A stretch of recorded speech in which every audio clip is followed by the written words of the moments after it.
श्री स्वामी समर्थ चरित्र सारामृत अक्कलकोट अध्याय 16वा। याची फलश्रुती आहे सद्गुरूंवरील भक्तिप्रेमामध्ये रुची निर्माण होऊन मनस्वास्थ्य लाभेल। श्री गणेशाय नमः। अध्याय 16वा। भक्तजन तारणार्थ यतिरूपे श्रीदत्त भुवरी प्रकट होत अक्कलकोटी वास केला। जे जे झाले त्यांचे भक्त त्यात श्रेष्ठ स्वामी सुत एकता त्यांचे चरित्र महादोष जातील। प्रसिद्ध मुंबई शहरात हरिभाऊ नामी विख्यात आनंद होते नांदत निर्वाह करीत नोकरीने। कोकणापती राजापूर तालुक्यात इतिया गाव सुंदर।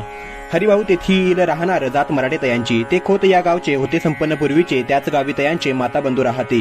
मुंबईत तयांचे मित्र ब्राह्मण उपनाव पंडित ते करिता व्यापार त्यात तोटा आला तयांसी। एके सम्मी पंडितांनी स्वामी कीर्ती एकेलिकाने तेव्हा भाव धरुणी म्हणी नवस केला स्वामींते। जरी 8 दिवसात मी होईन कर्जमुक्त तरी दर्शना त्वरित अक्कलकोटी येईन।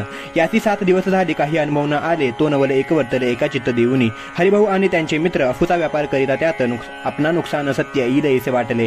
त्यांनी काढली एक युक्ती बोला पंडितांप्रती सर्व वर्तमान त्या सांगते म्हणती काय करावे। हे नुकसान भरावयासी द्रव्य नाही आम्हापासी फिर्याद होता ब्रुसी बट्टा लागेला आमुच्या।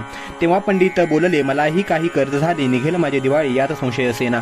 तुम्ही व्हाव्या कर्जमुक्त यासी करावी युक्ती एक। तुमचा होऊन मी मालक लिहून देतो पेढेवरी। उभयतांशी ते मानले तत्काळ तयारी केले तो नवल एक वर्तले एका सादर होऊनी। अपूचा भाव वाढला व्यापारात नफा झाला हे सांगावा या पंडिताला मारवाडे आला आनंदे। पंडिते एकूणी वर्तमान आनंद झाला त्या लागून हरिभाऊ भेटून वृत्त निवेदन मग केले। अक्कलकोटी श्री स्वामी समर्थ संप्रतकाळी वास करीत त्यांचीच कृपा ही सत्य कर्जमुक्त झालो आम्ही। नवस केला तयांसी जाऊ आता दर्शनासी वार्ता एकूण उभयतांशी चमत्कार वाटला। ज्यांनी आपुले मनोरथ पूर्ण केले असती सत्य ऐसे जे का समर्थ अक्कलकोट नांदती।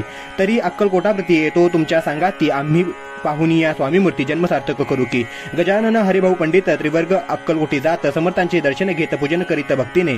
पाहुनी समर्थांची मूर्ती तल्लीन हरिभाऊंची वृत्ती मुख पाहता नयन पातीन लवती तयांची। तेव्हा समर्थ तयासी शिवराम मारुती ऐसी नामे दिले त्रिवर्गासी आणि मंत्र दिदले।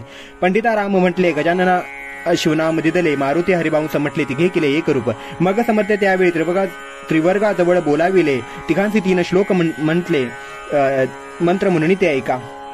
श्लोक गुरुर ब्रह्मा गुरुर विष्णू गुरुर्देव महेश्वरा गुरुर्देव परब्रह्म तस्मै श्री गुरुवे नमः।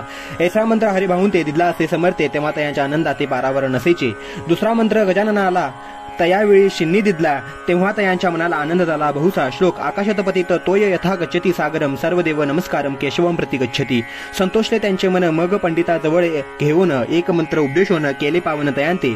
इमदेव शिवम इमदेव शिवम इमदेव शिव इमदेव शिव 300 रुपये तयांनी आणले होते मुंबईहून। त्याचे काय करावे म्हणून विचारले समर्थांते।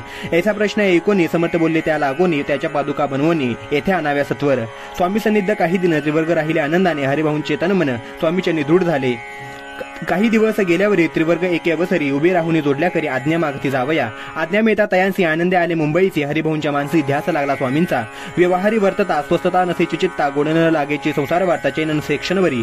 असो पुढे त्रिवर्गांनी चांदीच्या पादुका करवून अर्पाव्या स्वामीच्याने आले अक्कलकोटाते। भक्तजनांचा कैवारी पाहून या डोळेवरी माता ठेविला चरणावरी बहुतांतरी सुकावले। चांदीच्या पादुका आणल्या त्या श्रीचरणी अर्पण केल्या। समत्या आदरे घेतल्या पायी घातल्या त्याच वेळी। त्या आत्मलिंग पादुका 14 दिवसपर्यंत देखा पायी वागवी भक्त सका दिल्या नाही कोणाते। हरिभाऊ एके दिनी समर्थ सन्निध येऊन दर्शन घेऊन चरणी मस्तक त्यांनी ठेविले। तो समर्थ त्यांप्रती घेऊन या मांडीवरती वरदहस्त सत्वरगस्ती मस्तकी त्यांची ठेविला। म्हणती तू माझा सुता झालास आता निश्चित परिधान करी भगवे वस्त्र संसार देई सोडूनी। मग छाटी कफनी झोळी समर्थ तयांसी दिदली ती घेऊन तयावेळी परिधान केली सत्वर। आत्मलिंग पादुका सत्वरी देते हरिभाऊन ते करी। म्हणती जाऊन सागर दिली किल्ला बांधून राहावे। धरू नको आता लाज उभार माझा यशोध्वज नको करू अन्य कात जनभजना लावावे। जाऊन आता सत्वर लटूया आपला संसार लोभ मोह अनुमात चित्तित्वान धरावा। आज्ञा घेऊ ऐकून यायशी आनंद झाला मानसी। सत्वर आले मुंबईसी साधू वेश घेऊन। सद्गुरूने मस्तकी हस्त ठेविला झाले ज्ञानवंत धन्य धन्य ते स्वामी सुत धन्य स्वामी दयाळू। सद्गुरूचा उपदेश होता तत्काळ गेली भव्यवता उपरिती झाली चित्ता षडविकार निमाले। बहुत गुरु जगे असती नाना मंत्र उपदेशित द्रव्य प्राप्तिस्तव निश्चित डोंग माजविती बहुत। त्यांचा उपदेश न फळे आत्मरूपी मनन वळे सत्यज्ञान काही न कळे मनन चळे प्रपंची। त्यासी न म्हणावे गुरु ते केवळ पोट भरू भवसागर पैल तिरू उतरतील तै कैसे। तैसे नवीची समर्थ जे परमेश्वर साक्षात मस्तकी ठेविता वरद हस्त दिव्य ज्ञान शिशांते। असो हरिभाऊने काय केले ब्राह्मणांचे बोलाविले संकल्प करून ठेविले तुळशीपत्र घरावरी। हरिभाऊ घर लुटविता तारणा मी त्यांची कांता ती करी बहुत आकांत घेत उर बडवूनी। म्हणे जोडून या कर लुटविता तुम्ही संसार हा नवे विचार बरावा दुःख लागेल भोगावे। आजवरे अब्रुने दिवस काढले आपण परी आता अवलक्षण आपणा काय आठवले। हस्तील सकल जन धिकारतील पिशून उपास पडता कोण खावे अति घालील। अल्पवी आपणासी बुद्धी सुचली हे कैसी त्यागुनी संसार सुखासी दुःख डोही का पडता। संसार सुख भोगून पुढे येता वृद्धपण मग करावे मोक्ष साधन सेवावे वन तपार्थ. आपल्या वडिलांची थोरवी मनामध्ये आणावी याची कीर्ती मिळवावी उचित नसे आपणा. तुम्ही संसार सोडून जाऊन बसायला जरी म्हणे तरी मग सांगा कोणी मजलागी पोसावे. माझे करिता पाणीग्रहण अग्निजा ब्राह्मण साक्ष ठेवून आपण वाहिले असे आन स्मरण करावे मानसी. तुम्ही म्हणाला मज हवे तूही घरदार सोडावे मज समाग मी फिरावे भिक्षा मागतो घरोघरी. तरी संसार सुखासक्त मी असे जी सत्य सत्य संसारी मन विरक्त माझे न होय कदाही. आता जरी आपण संसार टाकेला लुटून हे केले महत्पुण्य ऐसे कोण म्हणेल. कुटुंबा उपवासी मारावे सर्व धर्म करावे यासी काही पुण्य कार्य म्हणावे पाप उलटे होत असे. विनविते जोडून करे अद्यापी स्वस्थ करांतर आपला हा विचार सोडून द्यावा प्राणप्रिया. ऐशी ती याची उत्तरे ऐकून स्वामी कुमारे समाधान बहुत प्रकारे करीत असे ती यायचे. परितारेच्या चित्तात षटरूपी होते जागत संसाराचे मिथ्यत्व तिये लागी कळेना. आशा मनीषा भ्रांती आणि कल्पना वासना या डाकीने त्यांनी तिचा झडपून आपणाधीन केलेसे. त्यायोग्य सत्विचार तियसेन सुचे अनुमात्र धरून या दुराग्रह स्वामी सुद्धा बोधित असे. षडविकार त्यागुनी रतला जो स्वामीचे दृढ निश्चय केला म्हणे संसार त्याग करावा. स्त्रियेच्या अंगावरी अलंकार ती ए लुटविले समग्र तिये दिले शुभ्र वस्त्र परिधान करावया. आत्मलिंग समर्थे स्वामी सुताचे दिले होते त्या पादुका स्वहस्ते मठामाजी स्थापिल्या.